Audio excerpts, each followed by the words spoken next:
Hey, hey, hey, guess what? We're moving to Florida. Hey there, home lovers. Thanks so much for being here today. If you're watching this video, chances are you're either moving to Florida or you're thinking, wait, those are the same thing. You're thinking of moving to Florida or you're already in Florida and you're just interested about things that maybe you just moved here. Maybe you just are watching because let's start off with a little disclosure. I made this video yesterday and everything turned out really well, just the way I scripted it, just the way I wanted it to be. And then I got it on the computer and the color was horrendous. So bad that there was absolutely no way to correct it. So the two videos that I made yesterday, one for each one of my channels, I'm redoing them today. I am tired, did not get a whole lot of sleep last night on Halloween. Not because we were out partying, just didn't get a whole lot of sleep. So we might have a lot of bloopers on this one. Today, we're going to talk about things that you need to know when you're moving to Florida. And there are a lot of things that you probably need to know when you're moving to Florida. We're not going to cover all of them. That would take way too long. You know, you probably already know that Florida is pretty unique among all of the states. I mean, I think every state probably is pretty unique, but Florida is, Florida has Florida Man and Florida and the Key West Vortex and Tiger King. So we tend to be a little bit out there sometimes. Despite all this, we all love Florida when we move here or live here or were born here. It's a beautiful state and there are a lot of phenomenal things going on here, but there are some things that are different than other parts of the United States. And so here are some things that you probably need to know when you are planning a move to Florida.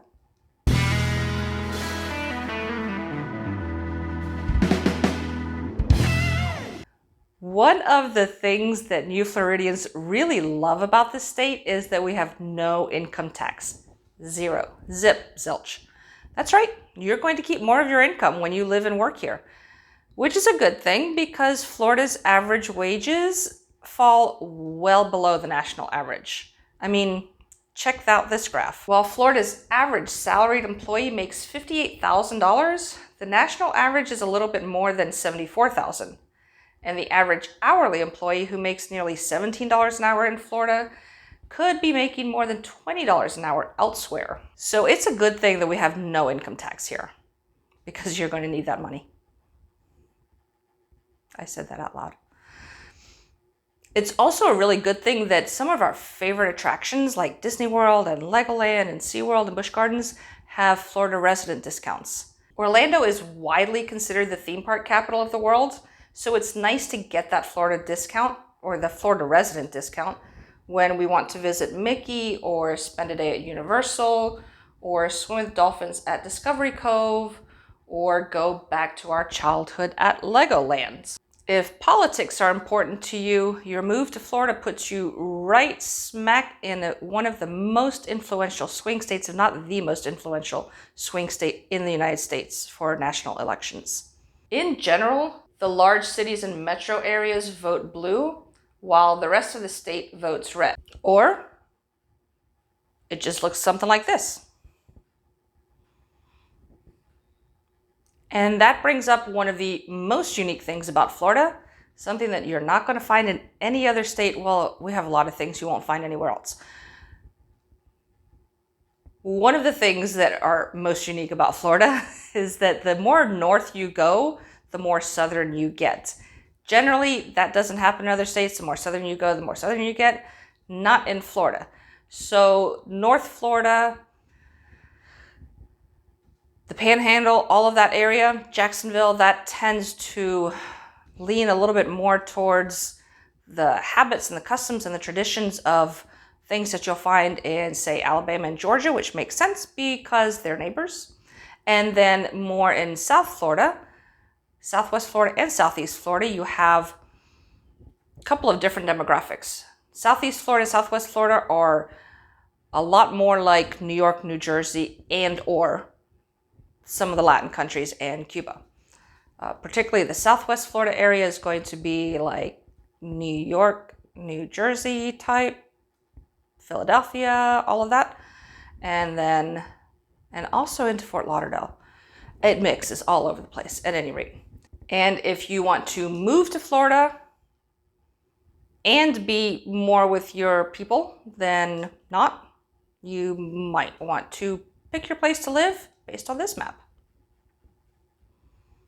In Florida, we experience 4 seasons just like everyone else. Ours are just a little bit different and they have different names than what everyone else has. We have tourist season, summer, lovebug season, and hurricane season.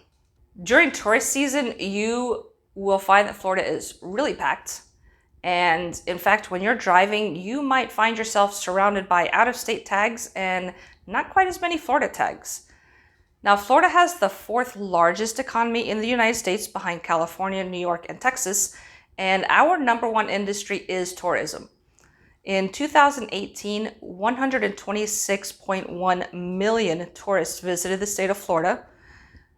And that tourism industry and those tourists employed, well, the tourists didn't employ, the tourism industry employed 1.3 million people and generated almost $86 billion.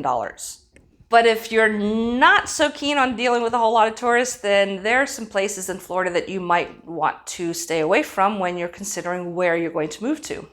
For instance, don't move to Orlando. Just don't do it. You probably also want to stay away from Miami and all of our popular beaches like Clearwater Beach and Daytona Beach and the Panhandle beaches, Miami Beach, all of those. You probably want to stay away from those. Better places to go would be in the center part of the state along the spine. So the Arcadias, the Bartows, the Ocalas, all of that, those are going to be less touristy and more geared towards industries such as agriculture and manufacturing than you'll find in some of the other places. The tourists and the snowbirds leave when summer hits because it gets hot. Like, give you 2nd-degree burns when you get inside of your car hot. In fact, it was so hot this summer that the display on my radio stopped working every single day. By the end of the day, I would get in the car to go somewhere and it just had all these little funky things on it and it just wasn't working very well. This is despite a lot of times being parked in the shade and having a sunshade up to help keep some of the heat out of that car. It's just that hot here. Our summer really lasts from mid-April to about mid-October, but the peak months are July, August, and September. That's when you can expect it to be the hottest and the most humid. Right in the midst of summer and all of this heat, we have lovebug season in August. In that month, actually, it's really only about 2 weeks. Like, they just appear out of nowhere, and 2 weeks later, boom, they're gone. And they're just gone. Love bugs will cover and smother your car, especially if you do a lot of driving on highways like Highway 19 or I-75, the Turnpike, any of those high-speed roads.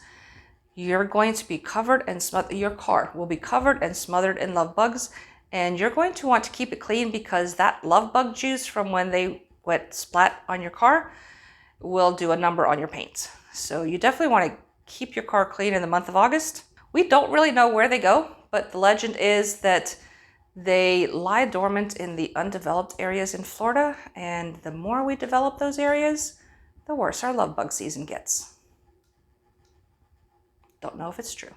Our last season is hurricane season, and although it officially begins on June 1st, the peak of hurricane season is in August and September because, there's nothing better than having a hurricane hit and losing your power for a week during the hottest months of the year. It's a dream come true. If you're moving to Florida, keep in mind that the actual hurricane is not generally the hard part. The hard part comes in the days and weeks and months afterwards if you've had a direct hit of a severe hurricane, because that's when your services are completely disrupted and life as you knew it pre-hurricane will not get back to normal for quite a while post-hurricane. That's really the difficult part. I dealt with weeks of no power and no phone after Hurricane Andrew in 1991 in Miami. in the hottest months of the year, of course, August and September. When I moved here to the Tampa area, I was so thankful to hear of the legends that the Timucuan Indians, who had their capital here at Safety Harbor, had blessed the Tampa Bay area, and their blessing protects Tampa Bay area from getting any hits from hurricanes. Now, we know this to be true because the internet says so. And because there hasn't been even a glancing blow to the Tampa Bay area since 1921. So it must be true. The last thing you probably need to know about moving to Florida is about the wildlife. We have a rich biodiversity in Florida. We have a lot of really great plants and animals, a lot of great wildlife. And let's just start with the big alligator in the room. Or is it a crocodile? Did you know that the Everglades in South Florida is the only place in the world where crocodiles and alligators coexist? It is. We have both alligators and crocodiles in Florida, although I would venture to say that alligators are much more common than crocodiles. One of the questions we hear a lot is, are there alligators in that water? You know, when you're around lakes and ponds and rivers and springs. And the answer is invariably going to be yes. You might not see them, but chances are there is an alligator somewhere in that water. The same thing is true of saltwater and sharks. If you're in saltwater in Florida, there's no need to ask, are there sharks in that water? Because again, the answer is going to be yes. You might not see them. They're not going to attack you, for the most part, but they are there. We have a wide variety of shark species here in Florida. And although we're considered the shark bite capital as my tiredness is coming back to get me. Although we're considered the shark bite capital of the United States, shark bites are relatively rare in Florida as they are everywhere else. And there are some things that you can do to protect yourself. For instance, don't go swimming during dawn and dusk. There's not even really a need to go in knee-deep water at dawn or dusk because you just can't see what's there, and that's when sharks, particularly bull sharks, are feeding. They're going to take a bite first to see if that's food because it's the only way they can tell if it's food or not. You know, they're not going to come up to you and go, bump, bump, are you food? They're going to use their teeth because that's what they do. And, you know, and it results in a shark bite. Dawn and dusk are prime feeding times for these large predators, so stay out of the water. The other thing that I see a lot of people do that's not necessarily the smartest thing in the world is swimming where people are fishing. Now let's think about this for a minute. Someone is out there with bait on a hook right next to you, maybe cutting up fish and stuff. They're basically chumming the water where you're swimming. So you probably don't want to be in that water. I don't want to be in that water. I don't go swimming where people are fishing because, you know, there are things coming after that, and I don't want them to come after my fingers or my toes.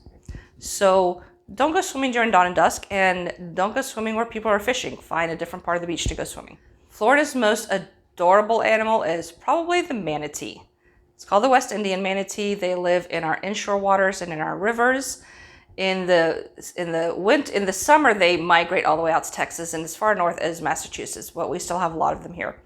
In the winter, they tend to congregate in Florida. It's like they're snowbirds also, and they come to Florida for the winter. And they like the freshwater rivers that we have. Well, all rivers are freshwater. They like our rivers because they generally have a constant temperature between 72 and 76 degrees. So you'll find the manatees in close to the rivers, close to the springs, like in Crystal River and in Homosassa, where they're Kings Bay, where there are some springs out close to the Gulf of Mexico, and also near some of the power plants because of their hot water discharge.